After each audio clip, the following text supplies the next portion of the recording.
Ironies of Kuttaimma, the hidden mindset behind groups and migration. Have you ever wondered why people feel strong when they belong to a group, but weak when they stand alone? We humans crave company, security, and a sense of belonging, whether it's a club, a religious group, a political party, or even a small circle of friends.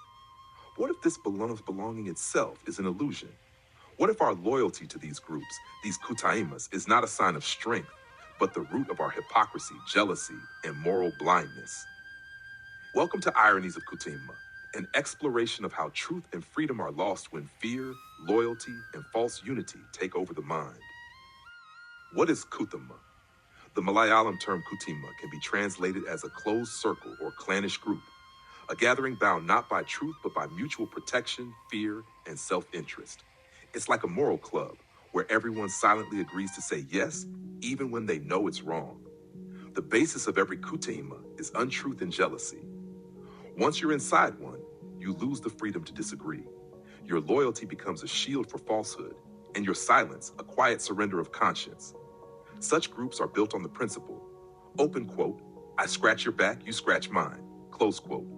They create laws, rules, and customs that protect their members, but reject the universal, natural laws that protect all life. As the Yoga Vasishta says, open quote, fear is the basis of all companionships, close quote.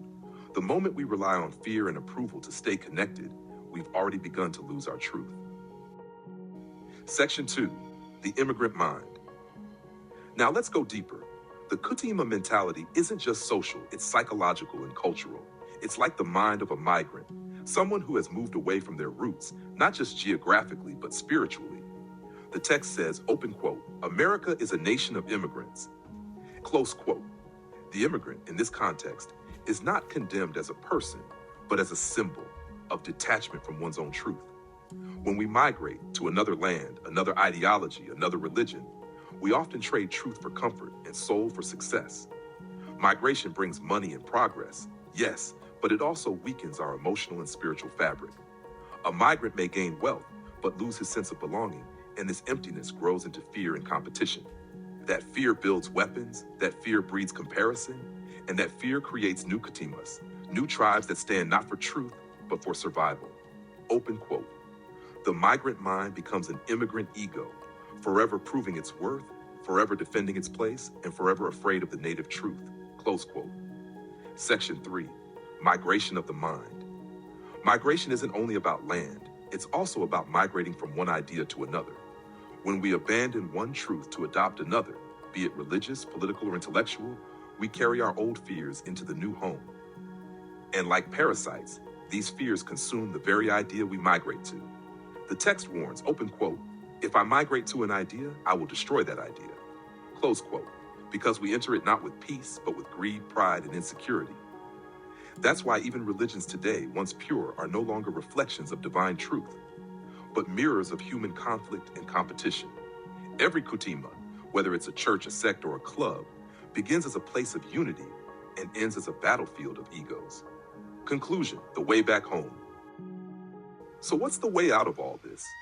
Must we abandon all Kuttaimmas, all groups, all belonging? Not necessarily, but we must understand what they are and where they can lead us. It's not wrong to be part of a group.